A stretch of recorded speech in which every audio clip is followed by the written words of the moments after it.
Yes, okay. So, because we are invisible people and we are visible at the same time, there's a language for the invisible and there's a language for the visible, you know? Like when you're at your job and you're doing your thing, whatever, you don't need to be thinking about angels. You don't need to be thinking about invisible things so much. I mean, thank God for what He's keeping us. Amen. He's keeping us for our day-to-day work. But that's part of being a Christian is doing natural things. But it doesn't mean that the natural overrides the fact that we are invisible and that we do need an invisible language.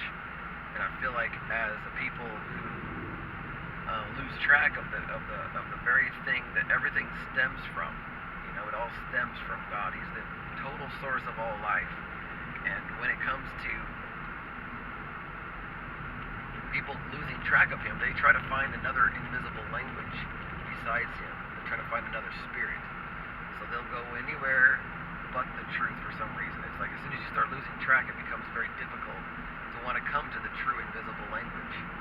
It's like the Lord, you get into His river, it's like sometimes I'm listening to preaching and all of a sudden other preaching thoughts come to me. It's like there's a river and all these different like thoughts of glory start to come down and they all blend together because it's all from the same river. It's like as the record is playing, the record was written in the river and now I'm thinking river thoughts and thoughts I'm thinking have nothing to do with what she was talking about. Or I could be reading the Bible and get in the river, or listening to preaching and get into the river. And the thoughts that I'm thinking are not the same, but they're both the same mind of the river, of the invisible language. And I believe that it's our job to know. As Proverbs 5 tells us to ponder the path of life. You know what I mean? Because if you don't ponder the path of life, it says that you're going to be given over. You're going to be following the seducing spirit. Her feet takes hold of hell.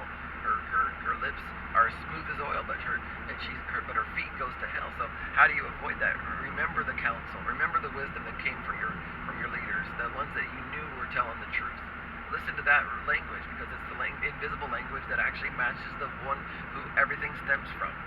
It all stems from God. And we aren't supposed to come to any old invisible language. Oh, I need something spiritual. I'm spiritual but not religious. That's just called I want to be spiritual but I don't want to be obedient. That's what that really means. It means I want to be obedient to a created spirit instead of the spirit that founds everything. It all bedrocks upon the Lord. So we need to be a faithful person to ponder the path of life. Okay, Jesus said, I am the life because He's the one that stems from. I'm the core of it all. God is love. Everything that is good and true eternal love, one that factors in both the invisible and the visible language at the same time, that is God. He's the one who founds it all. He's the one who created matter. He's the one who created atoms. He's the one who created the electrons and protons and neutrons. He's the one who created the isotopes. He created everything that is. He's the creator of the 92 elements in the table in the periodic table. It all came from God. And so if we're going to be true and ponder the path of life, we're going to ponder the path of the voice of the one that put it all together in the first one and is worthy to be continued to go back to make sure that we're bedrock there. But no soul is going to be satisfied with the language of natural only. They're not satisfied, and none of them claim to know they absolutely know because there's no way they could absolutely know.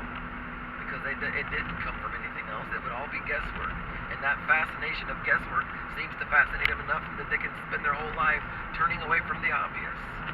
There's an invisible language that comes from spirits that are unholy, and there's invisible languages that come from the Spirit of God that is holy. If anybody wants to ponder the path of life, they're going to ponder the path of the life from the one who it does stem from, the invisible and the